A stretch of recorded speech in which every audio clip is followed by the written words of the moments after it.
نورو په زړه پورو مسایل ته راځو. دوه ایرانۍ خویندې په خپل لاس جوړ شوي هنري آثار عربي البته سعودي عربستان ته د نندارې دپاره راوړي دي.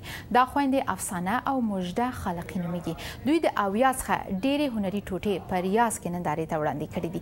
هغوی په خپلو ټوټو کې د سرو زرو او طبیعي رنګونو څخه استفاده کړې ده. د هغوی کار دومره ظریف دی چې د پیشو د ویښتانو څخه په رسامۍ کې کار اخیستی دی. رونا دوراني غورځنګ د نور تفصیل سره. دوه هغه ایرانی خويندې چې په ایران کې ژوند کوي په دې وروستیو کې د سعودي عربستان په مرکز ریاض کې اسلامي پلاس جوړ شوي ټوټې د ریاض په یو مشهوره ګالرۍ کې نندارې ته وړاندې کړې. د کینګډم په نامه د ودانۍ 250 پور ټول د اسلامي مختلفو نقاشیو کوم چې تعداد اویا او ټوټو ته رسیږي تزئین شوي دي.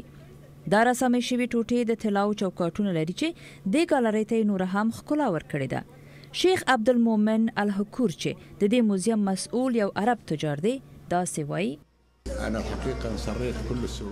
زه ډېر خوشحاله وم کله چې مې د دې ایرانیانو په لاس دا جوړ شوي هنري ټوټې ولیدلې چې واقعا اسلامي بیلګې بیانوي او په لیدو یې خوشحاله شوم. په دې هنري ټوټو کې کلتور د قرآن پاک څخه آیاتونه او د عرب او اسلام ترمنځ د مینې او صفا ښکارندویي ده. دا هغه شیان دي چې واقعا باید پرې افتخار وکړو. افسانه او مژده خالقي هغه ایرانی خويندې دي چې له یو کال را په دې خو په سعودي عربستان کې ژوند کوي او هغوی د ځوان نسل په توګه وکولای شو چې اسلام د هنر په توګه خلکو ته ور وښيي. افسانه خپل نظر داسې څرګند کړ: ما د نړۍ په مختلفو هیوادونو کې بېلابېلې نندارې په لار اچولې دي، خو ما سعودي عربستان ځکه غوره کړ چې اصلا اسلام د دې هیواد څخه نشأت کړی دی. نو دا ځکه زه دې ځای ته راغلی یم او خلک هم ورته په ډېرې مینې سره هرکلی وایي. نو دا ځای زما دپاره یو ډېر ښه ځای دی. د دې خوندو په منځ کې اصلي هنرمنده افسانه ده. هغه وایي کله چې هغه 14 کلنه وه د رسامۍ هنر ته یې مخه کړه. هغه وخت هغه په ایران کې ژوند کاوه او خپل ډیر وخت د رسامۍ په هنر باندې تیر ک. هغه په دې برخه کې کومه مسلکي زده کړه نه ده کړې، خو همیشه یې په کور کې له ځانه سره کار کاوه او هغه کسان به چې د نقاشۍ په هنر کې لاسرسی لاره د هغوی هنري ټوټې به په ځیر سره لیدلې او د هغوی توصیې ته به غوږ نیوه او د هغوی د رسامۍ په هکله به چې چا نظر ورکاوه په دقت سره به ورته غوږ نیوه. نو دا دی اوس هغه په اسلامي نړۍ کې یو له ماهرو رسامانو څخه شمیرل کیږي. طاهر امارا مصری مشهور نقاش هم د دې ګالرۍ څخه لیدنه کړې ده او خپل نظر داسې څرګندوي: افسانه د اسلامي نړۍ یوه وتلې نقاشه او رسامه ده. ما تر اوسه پورې هیڅ څوک د هغې په شان نه دی لیدلی. هغه ډیره فوق العاده ده. په ایران کې افسانې ته د قرآن د خدمتګار نوم هم ورکړ شوی دی. افسانه په ایران کې د هنرونو په پوهنتون کې د استاد په حیث دنده ترسره کوي او هغه وایي چې هغه د هیله لري چې هغه خپل د هنر راتلونکي نسل ته هم انتقال کړي. دا هنر ډیر مشکل دی، نو ځکه ډیر هنرمندان نشي کولای چې دا کار سرته ورسوي.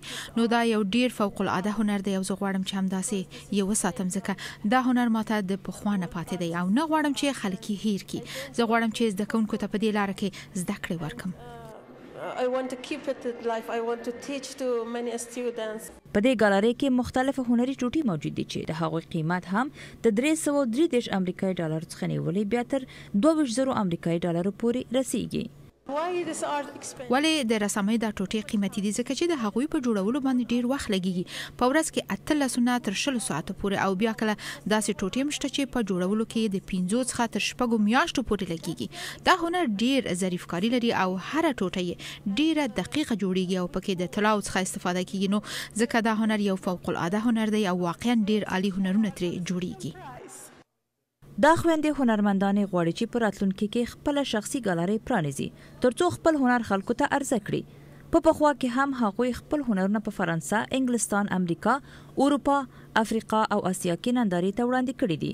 خو اوس هغوی داسې په پام کې لري چې هغوی خپل هنر د سعودي عربستان 2 مقدسه ښارونه یعنی مکه او مدینې ته هم نندارې لپاره وړاندې کړي.